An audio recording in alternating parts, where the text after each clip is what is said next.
Oye, qué vuelta, come pinga. Hey, true, bet that up for the track. We gon' take it to the top, and that's the truth. Truth hurts.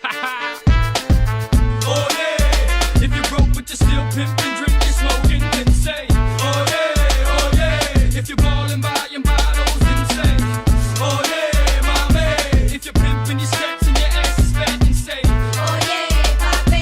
If you willin' to fight till you're fucking the night, then say, oh yeah. Atrás de mim eu tenho um CIVIC LXS 2007 com um kit full MUGEN. E ele tem alguns mexidos, ele tá mexido no motor. E a gente vai mostrar pra você tudo. No interior desse CIVIC, fora uma Fiotec que nem ligado está, a gente tem, ele é câmbio manual, um freio de mão solto.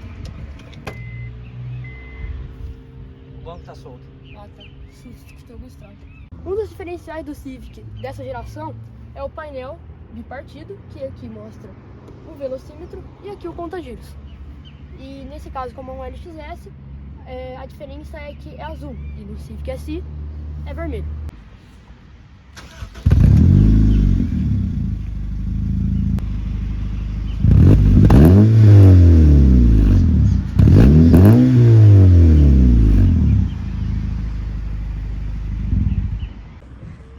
Esse CIVIC está modificado, ele conta com escape, TBI, bicos e velas.